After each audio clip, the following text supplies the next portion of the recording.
Hello everyone, সবাই কেমন আছেন? আমি ভালো আছি। আসলে কিছু মানুষের কথা না বললেই নয়। কিছু মানুষ আছে যারা অন্যের ভালো কিছু দেখলে অলওয়েজ জেলাস ফিল করে, অলওয়েজ জ্বলতে থাকে। তো যাই হোক, আমি একটু বের হব, নিচে যাব, আমার মায়ের কিছু ওষুধ আনতে হবে, মায়ের ওষুধ শেষ। তো বেশি দূরে না, আমার বাসা থেকে মাত্র 5 মিনিট সময় লাগে। তারপর কি এই তো বাসা থেকে বের হয়ে পড়লাম রেডি হয়ে। সময় আমি এই জিনিসটা মাথায় রাখি যে যে যেমনভাবে চলতে পারে তাকে তেমনভাবে চলতে দেয় ভালো।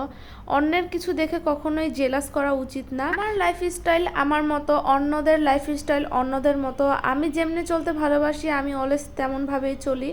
তো যাই হোক, এগুলো নিয়ে অনেকেরই একটু সমস্যা কিছুদিন যাবৎ হচ্ছে, বুঝতে পারতেছি। তো যাই হোক, এসব নিয়ে আমার মাথা ব্যথার কোনোই প্রয়োজন নাই। তারপর আর কি লিফটে চলে আসলাম, আর লিফটে আসলে আমার না কেন জানি একটু ভিডিও করতে ইচ্ছা করে। তারপর যাই হোক, বাসা থেকে বের হয়ে একটু রিক্সা নিলাম, মাত্র 5-10 মিনিটের রাস্তা, তাও রিক্সা নিলাম। একা একাই বের হয়েছে আজকে, হাঁটতে ভালো লাগতেছে না তাই। এরপর হচ্ছে আজকে মঙ্গলবার ছিল, রাস্তাঘাট একটু ফাঁকা ছিল, মঙ্গলবার যেহেতু এই এরিয়াগুলা বন্ধ থাকে তাই হচ্ছে একটু জ্যামজট কম ছিল। তারপর ঢাকা শহর ব্যস্ত শহর বলে কথা, একটু তো জ্যামজট থাকবেই। তারপর চলে আসলাম একটা ফার্মেসিতে। আমাদের বাসার যত ওষুধ প্রয়োজন হয় আমরা এই ফার্মেসি থেকেই নিয়ে থাকি, আর আমি এই জন্য এখানে চলে আসলাম। ওনাদের সাথে ভালো একটা বন্ডিং হয়ে গেছে তাই এইখানেই আসা। তো এই ওষুধগুলো সম্পূর্ণ আমার মায়ের জন্য নেওয়া। প্রতি মাসে অনেকগুলো করে ওষুধ লাগে, তো আল্লাহ তাআলা সবাইকে ভালো রাখুক, সাথে সাথে আমার মাকেও ভালো রাখুক। এরপর ফার্মেসি থেকে বের হয়ে দেখি মজাদার ভাপা পিঠা বানাচ্ছে শীত না আসতেই।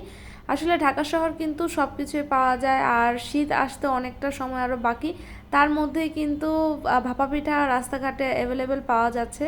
তো আমি ভাবলাম 2-3টা ভাপা পিঠা নিয়ে যাই। এরপর মামাকে দেখে আমি দাঁড়িয়ে পড়লাম আর বললাম আমাকে 2-3টা ভাপা পিঠা দেন। এক একটা পিঠার দাম ছিল 20 টাকা করে। তারপর আর কি নিয়ে নিলাম। তো মামার ভাপা পিঠা বানানো দেখতেছিলাম দাঁড়িয়ে দাঁড়িয়ে, খুব সুন্দর লাগতেছিল। আর ওনারা যেভাবে নারিকেল কোড়ায় আমরা কিন্তু সচরাচর সুন্দর করে কোড়াতে পারি না। তারপর আর কি এই তো গরম গরম ভাপা পিঠা খেতে অনেক ভালো লাগে। অনেকেই কিন্তু রাস্তার পাশে দাঁড়িয়েই গরম গরম ভাপা পিঠা খাচ্ছে, তো আমি বাসায় নিয়ে আসব তাই আমাকে প্যাকেটে করে দিয়ে দিবে। এই তো দেখেন কি সুন্দর দেখতে লাগতেছে।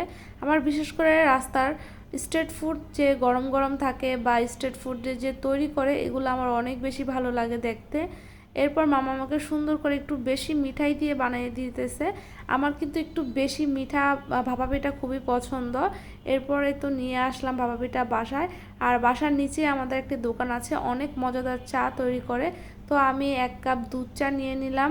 তো আমি এখন এই দুধ চা লিফটে দাঁড়িয়ে দাঁড়িয়ে খাবো। তারপর আর কি ভাপা পিঠা বাসায় নিয়ে আসলাম, এখন গরম গরম পিঠা খাবো, দেখি স্বাদ কেমন।